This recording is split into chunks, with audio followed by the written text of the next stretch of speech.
Estamos iniciando mais um programa Saúde em Dia. Muito obrigado você, telespectador, que está nos assistindo. Nossa convidada de hoje é a médica oftalmopediatra e também especialista em estrabismo e lentes de contato, a doutora Ana Paula Donato. Ana Paula, é um prazer receber você aqui no programa e poder conversar para os nossos telespectadores também, que tire as dúvidas em casa, onde estiver nos assistindo.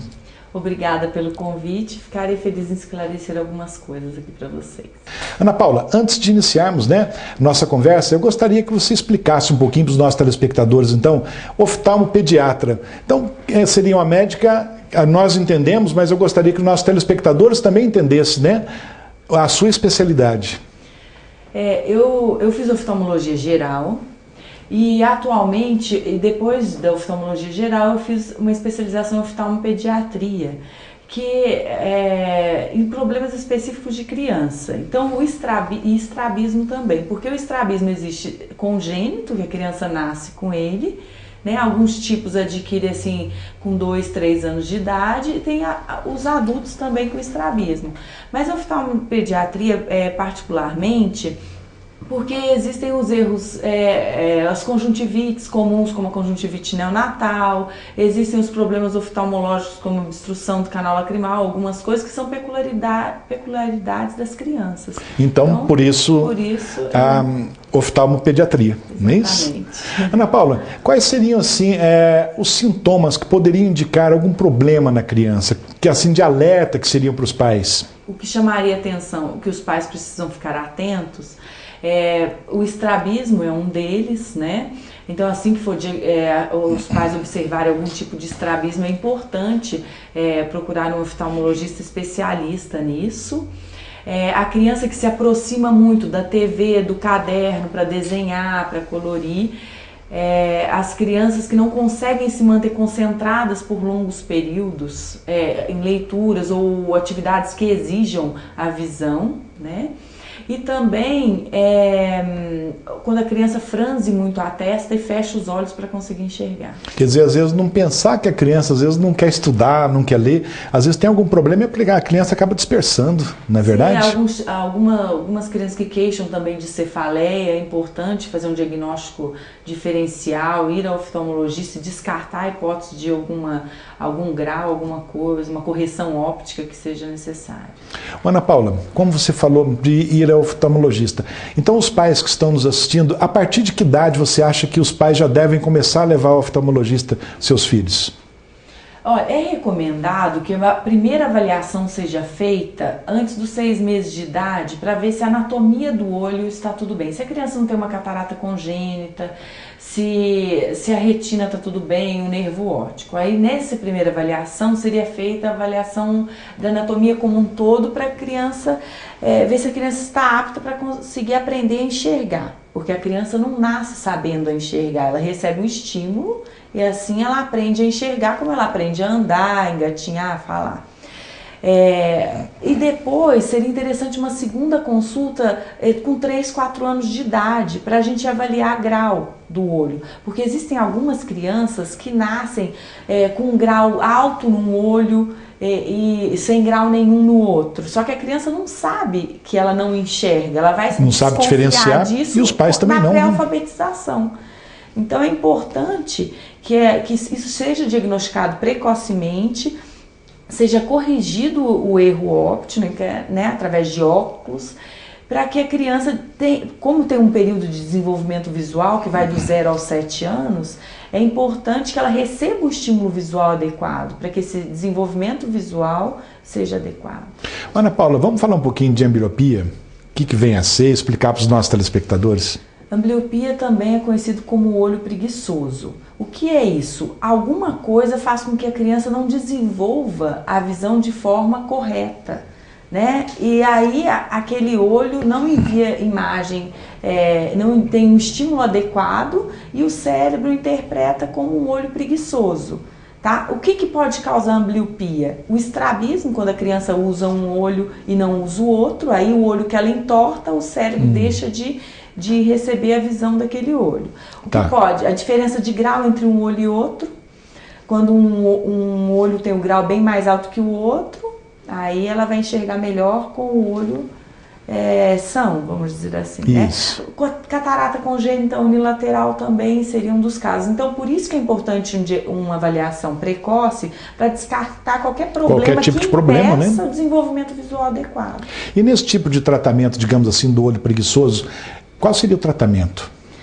Normalmente, se for a necessidade de óculos, é colocar um óculos na criança e ocluir o olho de melhor visão para que o outro olho preguiçoso seja estimulado através do tampão que a gente cola na pele, né? É o melhor método. Certo. Mas como existem diversos tipos de ambliopia, cada caso é tratado de forma particular, né? E os problemas refrativos do olho, quais seriam eles, Ana Paula? O que determina o grau do olho são 3 fatores. Aqui é um olho esquemático, então é a córnea, o índice o quanto a córnea traz o olho para perto da retina, o cristalino e o tamanho do olho.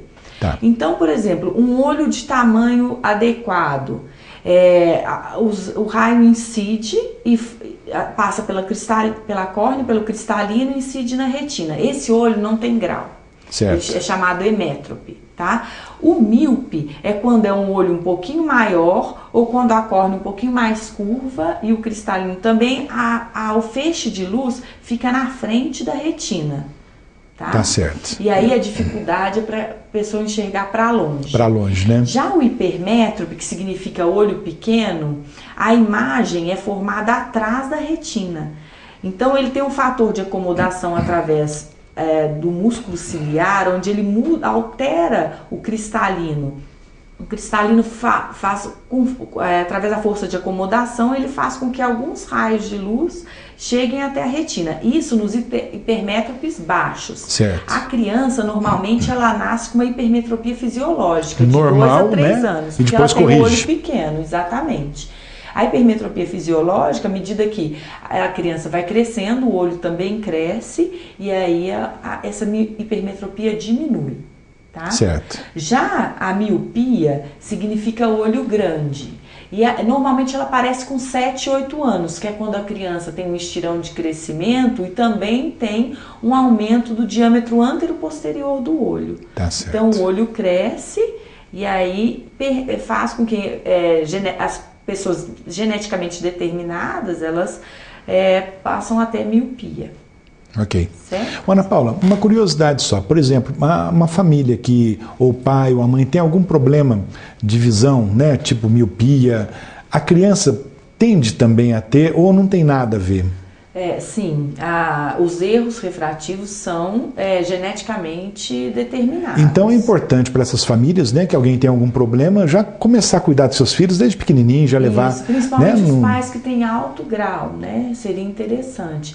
Toda família que tem um histórico anterior de oftalmológico, tipo catarata congênita ou erros refrativos muito altos, acima de 4, né, miopia acima de 4, hipermetropia acima de 4 ou até astigmatismo, é importante que a criança seja avaliada precocemente.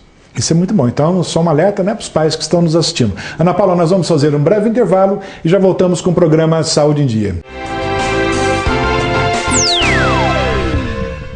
Voltamos com o programa Saúde em Dia, conversando hoje com a doutora Ana Paula Donato, médico oftalmologista. Ana Paula, então agora há pouco você falou sobre miopia, astigmatismo, hipermetropia. Você poderia exemplificar para os nossos telespectadores cada uma delas? Trouxe alguns slides que ilustram. Ótimo. Então as pessoas vão conseguir imaginar melhor o que foi dito. Porque a gente ouve falar muito, né? Mas é bom mostrar, eu acho que isso é importante. Isso. A primeira figura é da hipermetropia, mostrando que na hipermetropia os raios são focalizados atrás da retina, no segundo slide. Depois que põe o óculos, o primeiro slide, a hipermétrope corrigido, o raio de luz chega até a retina, onde passa a ter nitidez da imagem. Ali no meio é o olho emétrope. Emétrope significa que não tem grau. Um olho normal. Isso, só com esforço de acomodação a pessoa consegue trazer os raios focalizando na retina e enxergando bem sem a necessidade de óculos. Já na quarta figura, é um olho míope, onde os raios são concentrados na frente da retina, ou por convergência da córnea, do cristalino, ou pelo tamanho do olho. E no quinto slide seria através do óculos, né, uma lente ali na frente, Certo. que faz com que a imagem chegue até a retina. No próximo slide, ali está mostrando a visão de um míope, que é a dificuldade para longe, embaçada para ver a montanha, e quando coloca os óculos ele consegue enxergar a praia. Que com diferença, nitidez, né? Uma diferença significativa. E nesse slide é a mesma coisa, é o astigmatismo, que é a curvatura vertical e horizontal, elas não formam um eixo único. Tá. Embaixo dá para perceber que o verde focaliza antes da retina e o roxo atrás da retina. Então, com uma lente cilíndrica, aí a imagem chega na retina formando um ponto focal. Ana Paula, como que evolui o vício de refração com o crescimento? O olho é um dos determinantes, né, para essa alteração. Como a criança nasce com o olho pequeno e ela vai crescer ao longo dos anos, o olho cresce até 12 anos de idade. Então esse grau vai sofrer alterações. A hipermetropia normalmente ela diminui com o crescimento do olho, porque significa olho pequeno, e a miopia tem uma tendência a aumentar com o crescimento do olho. E óculos nas crianças, como que deve ser feito esses óculos? Como devem ser os óculos das crianças, Ana Paula? Eles devem ser feitos de uma forma que a criança sinta-se confortável, né? Não podem ser pequenos, né? Tem que ser uma distância para a criança ter um campo de visão adequado. Não pode ser frouxo, caindo ou apertando atrás no nariz e nas orelhas. E se for um grau alto, tem que ser com lentes especiais para que não fique um óculos muito pesado. Muito pesado, né?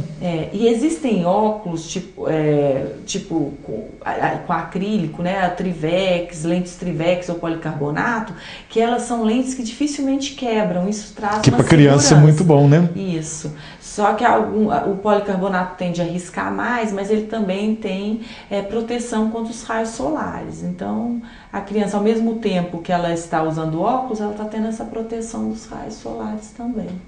Ana Paula, agora há pouco você disse alguma coisa. A criança, ela nasce já sabendo enxergar? Porque muita gente pergunta, como que a criança, será que está me vendo? O que a criança está vendo, né, quando pega um bebezinho? Como que é isso, Ana Paula? Assim que a criança nasce, ela consegue ver vultos e luz. À medida que ela vai tendo estímulos visuais e as células da retina vão se desenvolvendo, ela vai passando a enxergar. Então, a criança aprende a enxergar como ela aprende a andar, a falar, através do estímulo adequado.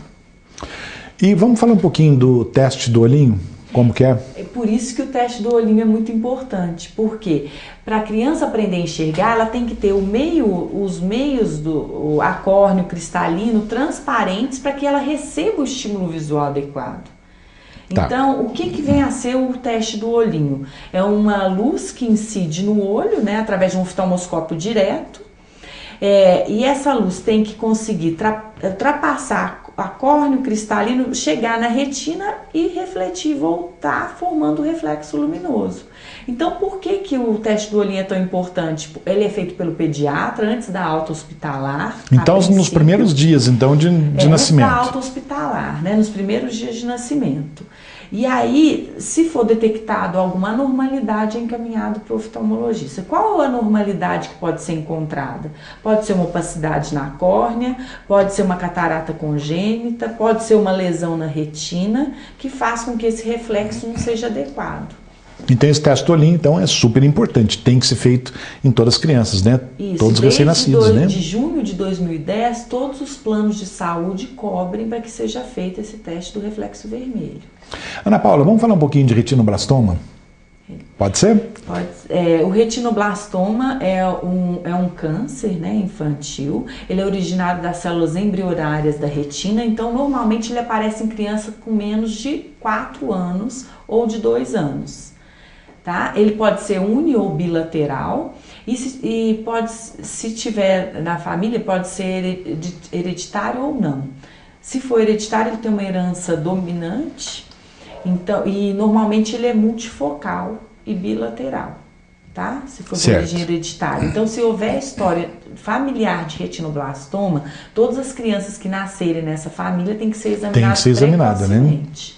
Exatamente. Então é por isso que eu perguntei agora há pouco para você, né? A família que tem algum tipo de problema, então tem que ter um cuidado maior, né, com as crianças. Isso. Inclusive eu tenho alguns slides que mostram um pouco o que é o reflexo visual. Ali é uma luz entrando no olho transparente, tá normal. Passa o próximo, por favor. Ali é a córnea e o cristalino normais, sem opacidade, tá? E aqui é um reflexo vermelho alterado. Inclusive na foto pode ser observado isso. Quando o flash bate e volta, o olho aqui na minha direita é um olho normal com reflexo vermelho e o esquerdo é um olho com reflexo vermelho alterado. Alterado já. Isso. Aqui está mostrando um olho com a catarata, mostrando a opacidade do cristalino, e ali sem a catarata, com a pupila bem pretinha. Certo. Tá? Ana Paula, nós vamos fazer um breve intervalo e já voltamos com o programa Saúde em Dia. Voltamos com o programa Saúde em Dia e hoje com a doutora Ana Paula Donato. Ana Paula, vamos falar um pouquinho sobre estrabismo? O estrabismo é o desalinhamento dos olhos. Ele pode ser convergente, quando o olho aproxima-se do nariz, divergente, como ali está ilustrado na figura, quando afasta do nariz, ou quando pode haver uma hipermetropia, quando um dos olhos está alto ou baixo, tá?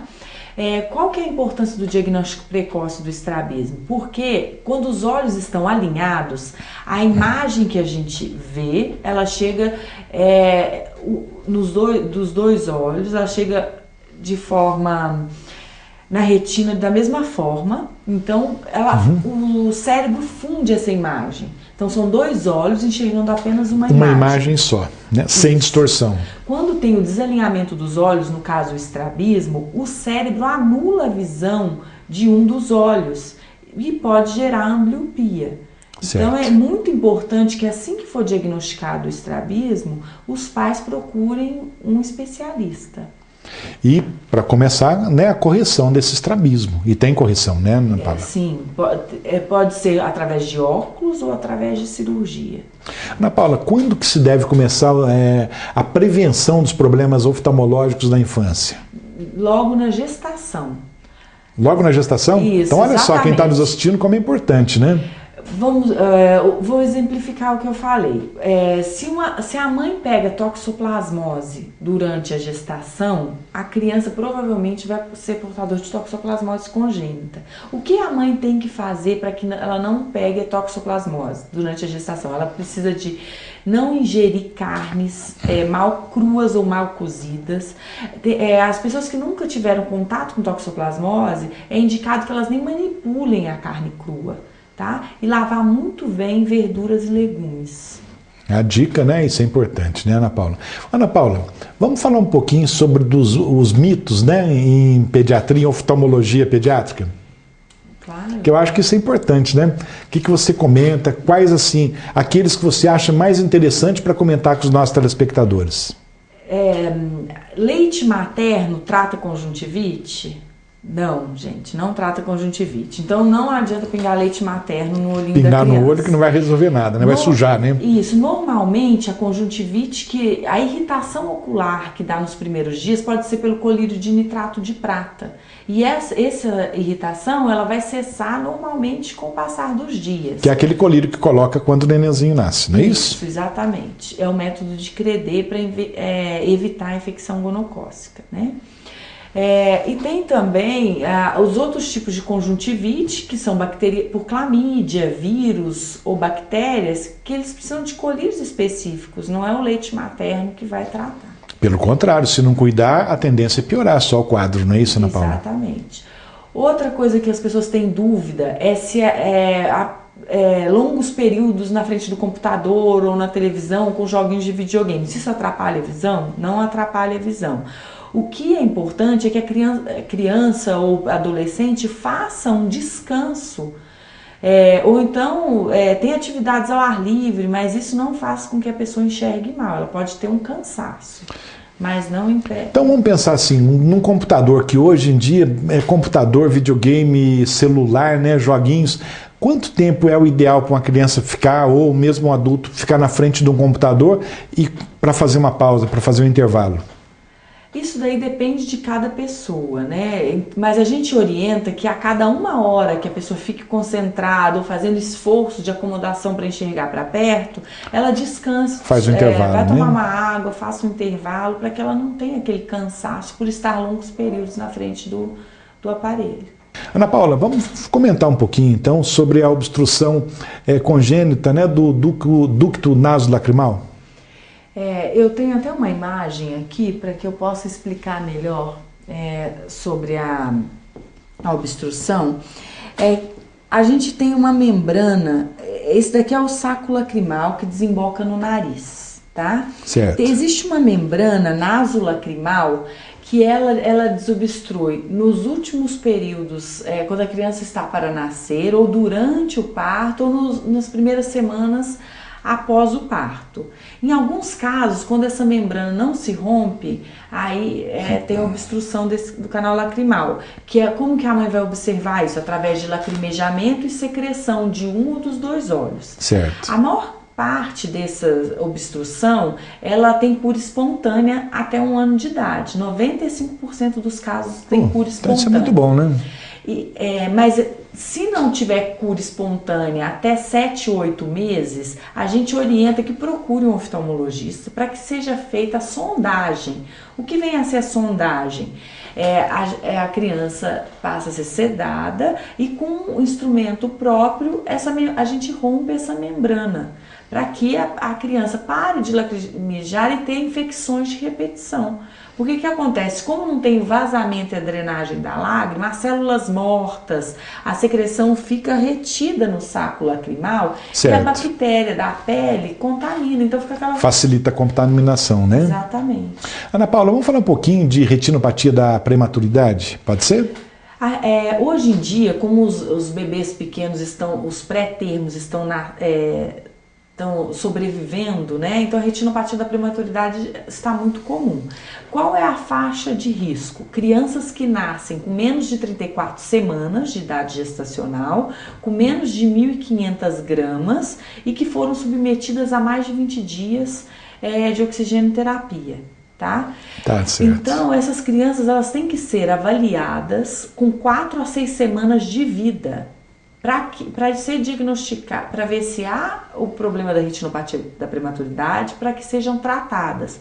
Por quê? A retinopatia da prematuridade, ela pode ter cura espontânea também, depende do nível que ela chega. Certo. Ou ela pode progredir para descolamento de retina e cegueira, aí não tem mais o que a gente fazer. Então, olha como é importante, né, os pais sempre atentarem para um diagnóstico bem precoce, né, levando ao especialista, né, para que seja corrigido. Ana Paula, infelizmente nós acabamos, né, o programa está no finalzinho. Eu gostaria de agradecer muito a tua presença e que você deixasse a mensagem para os nossos telespectadores. Luciano, obrigada pelo convite. A minha mensagem é que os pais fiquem atentos para que não demorem para levar as suas crianças à primeira consulta oftalmológica. É importante que até 3, 4 anos de idade seja feita pelo menos uma primeira avaliação.